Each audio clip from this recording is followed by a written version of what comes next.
ગીતો ગાતો હતો, પોતાના વાજિંત્ર વગાડતો હતો, પોતાની બોલી બોલતો હતો, એને તમે અનાજ માટે પણ ભીખ માંગતો કરી દેતો, લડો ગોઠવીને પાણીમાં બી ભીખ માંગતો કરી દીધો. અને કયા સ્વાભિમાનની આપણે વાત કરી શકીએ?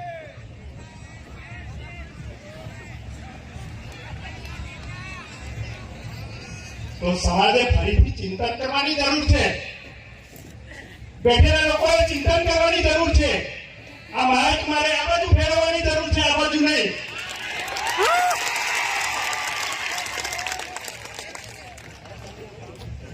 કોણીની વાત કરો છો, સ્ટેચ્યુ બન્યું ત્યાં આદિવાસીઓની જમીન ગઈ, ડેમોમાં આદિવાસીઓની જમીન ગઈ, આદિવાસી રખડવો થઈ ગયો, અને આપણે એને પાછું ભાષણ કરીએ કે તમે આમ કરજો. બચાવવા માટે સંવિધાનમાં 244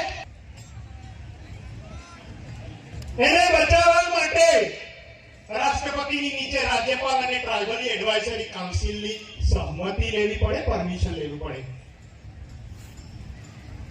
તો એનો અર્થ એ થયો કે ટ્રાઇબલ એડવાઇઝરી કાઉન્સિલમાં તો આપણે નથી બેસતા, હું તો નથી બેસતો, કોણ બેસે? કોણ બેસે? હા, તો એનો અર્થ એ થયો કે આપણી જેટલી બી યોજનાઓ આવી, આપણને બરબાદ કરવા માટે જેટલા બી પ્રોજેક્ટ આવ્યા, એમાં સહમતિ એ લોકોની હતી.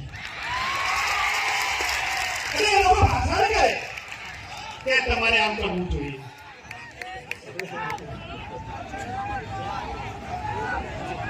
લોકો વળ્યા છે. તો મારે વધારે ના બોલવું જોઈએ, પણ આજે હું નહીં બોલું. આજે અહીંયા નહીં બોલું તો હું મરી જઈશ, પછી કોઈ બોલવાનું નહીં. એટલે બોલીશ, કદાચ મને અહીંયા રોકવા બી આવ્યો, મારું નામ કેન્સલ કરી દેવામાં આવ્યું હતું. કેમ કે અહીંયા સમાજની વાત કોઈ કરવું ના જોઈએ. તો ભણી ગણીને હું કર્યું, સિટીમાં ગયા, નોકરી મેળવી, ત્યાં જ રહી ગયા, પોતાનું જ કરતા થઈ ગયા. સમાજને પાછળ વળીને જોયો જ નહીં, મારા ગામમાં આવ્યો જ નહીં હું.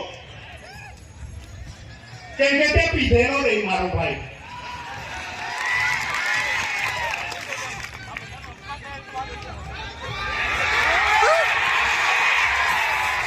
નજીકભાઈ મને ના પાડે છે, અખાનભાઈ એવું કહે છે.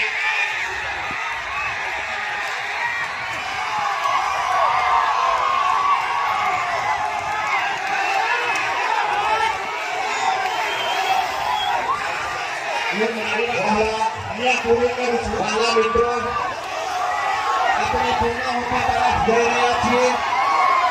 આપણે બધાને સાંભળેલા છે.